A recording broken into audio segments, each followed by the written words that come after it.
Assalamu alaikum. Welcome to Resource Teachers Online School. I am Abdullah Tarek Hassan, Resource Teacher of English, Talkura Alim Madrasa. Students, I hope you all are well by the grace of Allah. I am also well too. সরকারের পদক্ষেপ অনুযায়ী আমরা online ক্লাসে তোমাদের প্রতিনিয়ত class নিয়ে যাচ্ছি এবং পাঠদানের চেষ্টা করছি। সেটারই একটা অংশস্বরূপ আজকে তোমাদেরকে আমি ইংরেজি সেকেন্ড পার্টের রাইট ফর্মস অফ ভার্বের কিছু অংশ গত ক্লাসে আলোচনা করেছিলাম। আজকে আবার বাদবাকি অংশটুকু আলোচনা করব। তো চলো শুরু করা যাক।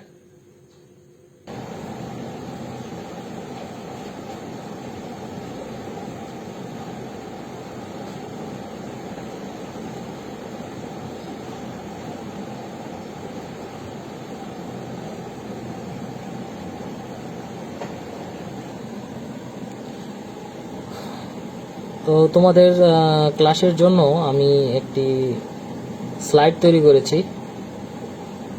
তো চলো শুরু করা যাক।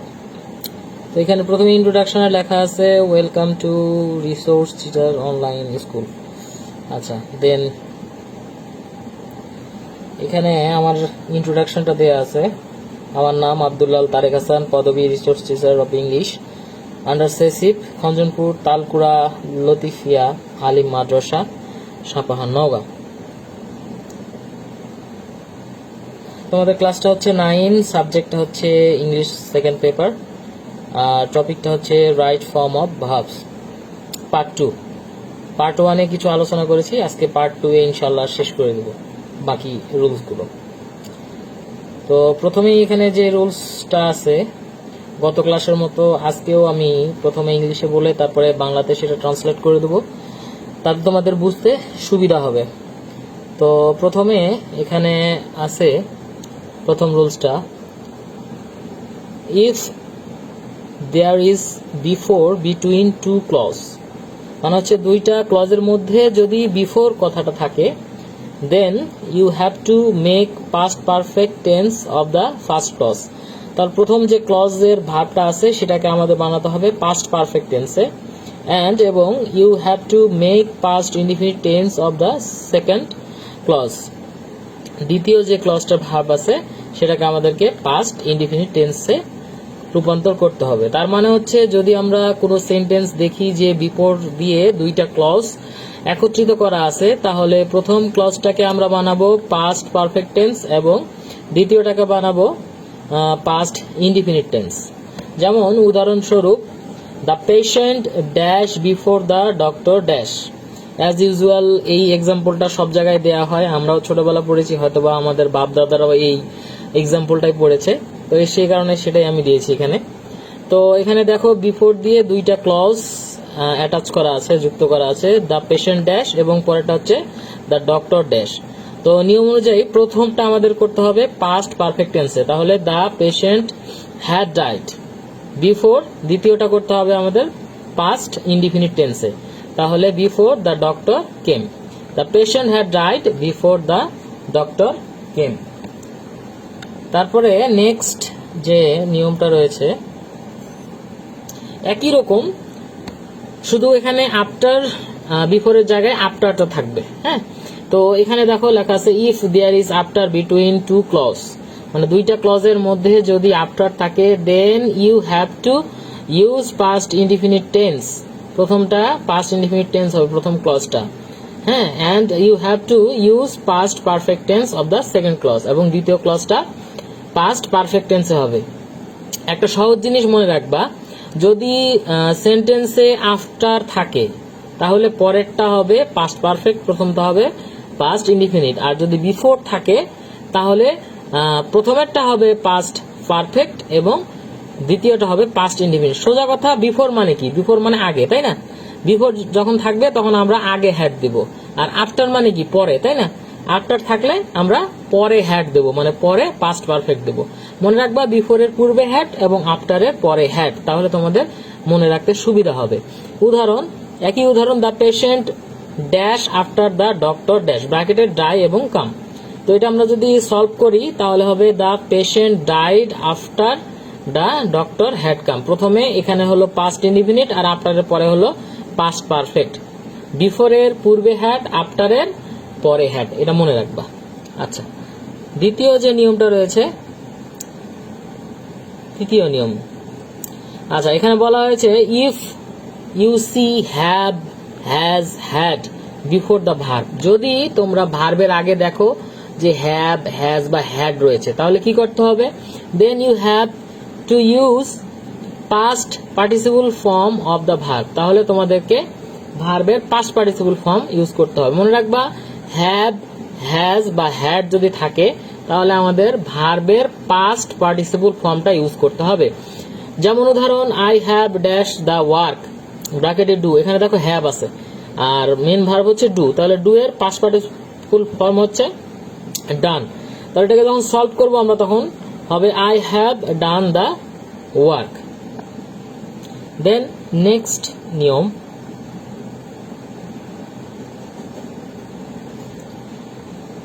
এখানে বলা আছে if you see modal auxiliary verbs. যদি তুমি মডেল অক্সিলারি ভার্ব দেখতে পারো। মডেল অক্সিলারি ভার্ব কোনগুলো? সাচ অ্যাজ, যেমন can, could, may, might, should, would, use to, must, etc. যদি এই অক্সিলারি ভার্বগুলো থাকে তাহলে কি করতে হবে? Then you have to use the present form of the verb. তাহলে ভার্বের প্রেজেন্ট ফর্ম ইউজ করতে হবে, মানে ভার্বের কোনো পরিবর্তন হবে না, ব্র্যাকেটে যেটা আছে সেটাই বসবে। যদি তোমরা দেখো যে ভার্বের আগে দেওয়া আছে কি এই মডেল অক্সিলারিগুলো, can, could, may, might, should, would, use to, must, ETC ইত্যাদি, এগুলো যদি থাকে তাহলে আমাদেরকে ভার্বের কোনো পরিবর্তন না করে ওইটাই বসাতে হবে। দ্যাট মিনস যে প্রেজেন্ট ফর্মটা বসাতে হবে ভার্বের। যেমন such as he can dash eat, ব্র্যাকেটে ডু। এখানে দেখো ক্যান আছে মডেল অক্সিলারি, অর্থাৎ ভার্বের কোনো পরিবর্তন হবে না, ডু থেকে ডুই বসবে, হি ক্যান ডু ইট। তারপর আই শুড ড্যাশ দেয়ার, ব্র্যাকেটে গো। এখানে দেখো শুড আছে, সেই কারণে এটা আই শুড গো দেয়ার, গো এর কোনো পরিবর্তন হলো না, যেটা আছে সেটাই বসবে। মানে হচ্ছে মডেল অক্সিলারি যদি থাকে ভার্বের আগে তাহলে ভার্বের কোনো পরিবর্তন হবে না, ভার্বের যে ফর্মে আছে সেই ফর্মে বসবে, মানে প্রেজেন্ট ফর্মে বসবে। নেক্সট যে নিয়মটা রয়েছে,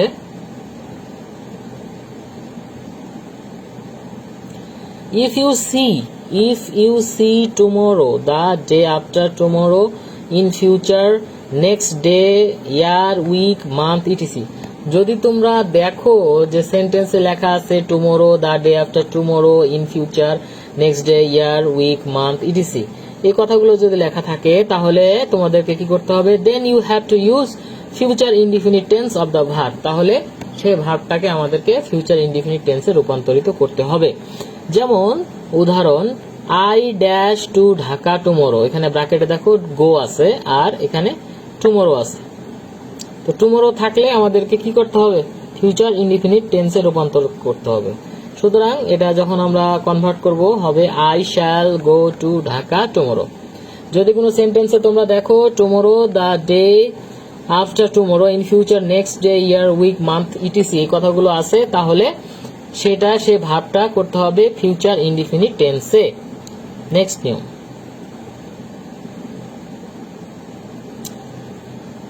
দেখো এখানে লেখা আছে if you see to be or having before the main verb. যদি তোমরা দেখো যে মেন ভার্বের আগে এই যে টু বি অথবা হ্যাভিং এই কথাটা লেখা আছে তাহলে সেখানে you have to use past participle form অথবা ভার্ব, মেন ভার্বটার পাস্ট পার্টিসিপল ফর্ম ইউজ করতে হবে। যদি তোমরা দেখো যে মেন ভার্বের আগে টু বি অথবা হ্যাভিং এই কথাটা লেখা আছে তাহলে তোমাদেরকে মেন ভার্বের পাস্ট পার্টিসিপল ফর্মটা ইউজ করতে হবে। যেমন a club is going to be dash in our town, ব্র্যাকেটে এস্টাবলিশ। এই দেখো এখানে মেন ভার্বের আগে কি আছে? To be. সুতরাং এখানে মেন ভার্বটার পাস্ট পার্টিসিপল ফর্ম বসাতে হবে। এস্টাবলিশের পাস্ট পার্টিসিপল ফর্ম হচ্ছে established। তাহলে a club is going to be established in our town, এখানে টু বি আছে সেই কারণে মেইন ভার্বের পাস্ট পার্টিসিপল ফর্ম established বসলো। তারপরে নিয়মটা হচ্ছে if you see it is time or it is high time. যদি তোমরা দেখো যে লেখা আছে ইট ইজ টাইম অথবা ইট ইজ হাই টাইম এটা দিয়ে শুরু হয়েছে, ইট ইজ টাইম অথবা ইট ইজ হাই টাইম দিয়ে কোনো সেন্টেন্স শুরু হয়েছে, then you have to use the past form of the verb. মানে হচ্ছে যে মেন ভার্বটা থাকবে ব্র্যাকেটের মধ্যে, সেটার পাস্ট ফর্ম তোমাদেরকে ব্যবহার করতে হবে। যদি তোমরা দেখো সেন্টেন্সটা ইট ইজ টাইম অথবা ইট ইজ হাই টাইম দিয়ে শুরু হয়েছে। যেমন উদাহরণ, it is high time you dash smoking. এখানে দেখো ইট ইজ হাই টাইম দিয়ে শুরু হয়েছে, সে কারণে এই যে মেইন যে ভার্বটা আছে ব্র্যাকেটে লিভ, এটার পাস্ট ফর্ম আমাদেরকে ইউজ করতে হবে। লিভের পাস্ট ফর্ম হচ্ছে left. It is high time you left smoking. যদি তোমরা দেখো যে সেন্টেন্সটা শুরু হয়েছে ইট ইজ টাইম অথবা ইট ইজ হাই টাইম দিয়ে, তাহলে মেইন ভার্ব মানে ব্র্যাকেটে যে ভার্বটা থাকবে সেইটার পাস্ট ফর্ম আমাদেরকে ব্যবহার করতে হবে। তারপরে নিয়মটা হচ্ছে if you see, as if, as though, wish. যদি তোমরা দেখো যে লেখা আছে সেন্টেন্সে অ্যাজ ইফ, অ্যাজ দো বা উইশ, তাহলে কি করতে হবে? Then you have to use were after the subject. সাবজেক্টের পরে আমাদেরকে ওয়ার বসাতে হবে, মানে হচ্ছে শূন্য স্থানটাতে আমাদেরকে ওয়ার বসাতে হবে। যদি সেখানে অ্যাজ ইফ বা অ্যাজ দো বা উইশ কথাটা উল্লেখ থাকে, তাহলে শূন্য স্থানে আমাদেরকে ওয়ার বসাতে হবে। যেমন he talks as if he dash a mad, ব্র্যাকেটে টু বি আছে, তো এখানে দেখো অ্যাজ ইফ কথাটা উল্লেখ আছে, সে কারণে আমাদেরকে এখানে ওয়ার বসাতে হবে। এখন তোমাদের প্রশ্ন থাকতে পারে যে স্যার হি এর পরে তো সবসময় ওয়াজ বসে, ওয়ার কেন বসবে? এটা একটু ডিফারেন্ট নিয়ম। সাবজেক্ট যাই থাক, first person, third person, second person যাই থাক, তোমাদেরকে এই শূন্য স্থানে ওয়ার কথাটা লিখতে হবে। সাবজেক্ট কি আছে সেটা মূল বিবেচ্য বিষয় না, সাবজেক্টের পরে ওয়ার বসাইতে হবে, এটা হচ্ছে মূল বিবেচ্য বিষয়। এটা মনে রাখতে হবে যে অ্যাজ ইফ, অ্যাজ দো বা উইশ কথাটা যদি থাকে, সাবজেক্ট যাই থাক, আমরা ব্র্যাকেটের মধ্যে ওয়ার কথাটা লিখব। যেমন আরেকটা উদাহরণ দেখো, I wish I dash a rich man, ব্র্যাকেটে টু বি। এখানে দেখো উইশ কথাটা উল্লেখ আছে, সো আই সাবজেক্টের পরে আমরা ওয়ার বসাবো। I wish I were a rich man. Subject যাই থাক, অ্যাজ ইফ, অ্যাজ দো বা উইশ যদি থাকে, তাহলে আমরা ব্র্যাকেটে সবসময় ওয়ার বসাবো।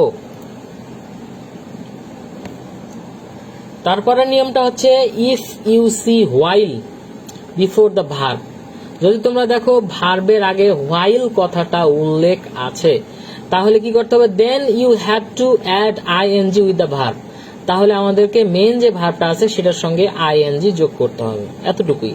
যদি আমরা দেখি যে ভার্বের আগে হোয়াইল কথাটা উল্লেখ আছে, তাহলে ভার্বের সঙ্গে আমরা আইএনজি যোগ করে দেব। যেমন while dash dinner he received the phone, ব্র্যাকেটে টেক। এখানে দেখো ভার্বের আগে হোয়াইল কথাটা উল্লেখ আছে, সুতরাং আমরা টেকের সঙ্গে শুধু একটা আইএনজি যোগ করে দেব। While taking dinner he received the phone, ভার্বের আগে হোয়াইল, সে কারণে ভার্বের সঙ্গে আমরা আইএনজি যোগ করে দিলাম। মোটামুটি যেসব ইম্পর্টেন্ট রুলস গুলো লাগে রাইট ফর্ম অফ ভার্বস করার জন্য, সেগুলো মনে হয় আলহামদুলিল্লাহ সবগুলোই আমরা আলোচনা করলাম। এগুলো যদি সবগুলো তোমরা মনে রাখো ভালোভাবে, তাহলে আমি ধারণা করছি যে কোনো কিছুতেই তোমাদের সমস্যা হবে না, সবগুলো সলভ করতে পারবা। তো সবাই ভালো থাকো। আজকে আমার ক্লাস এখানেই আমি শেষ করতে যাচ্ছি। এখানে জাস্ট উপসংহার টানছি আমি এখানে। Thank you all for listening my lecture. আমার লেকচারটা শোনার জন্য তোমাদের সবাইকে ধন্যবাদ। The world is sick now, পৃথিবীটা এখন অসুস্থ। We are going through a very critical situation. আমরা খুব একটা খারাপ অবস্থার মধ্যে দিয়ে যাচ্ছি। স্কুল কলেজ সব বন্ধ, ক্লাস করতে পারছি না, কারোর সঙ্গে কেউ মিশতে পারছি না। So stay at home at stay safe. বাসায় থাকো সবাই এবং সবাই নিরাপদে থাকো। Wash your hand more and more with any kind of soap, যে কোনো ধরনের সাবান দিয়ে তোমাদের হাত বারবার তোমরা ধোও, যাতে এই ভাইরাসটা তোমাদেরকে অ্যাটাক করতে না পারে। ইনশাআল্লাহ will meet in our next class very soon. ইনশাআল্লাহ খুব তাড়াতাড়ি আমরা আমাদের নতুন ক্লাসে আবার দেখা হবে। আশা করি আল্লাহ সবাইকে সুস্থ রাখুক, এই সিচুয়েশনটা নর্মাল করে দিক, আমরা আবার স্কুলে যাই, আবার ক্লাসে সবাই মিলে ক্লাস করতে পারি। সবাই ভালো থাকবে। আল্লাহ হাফিজ।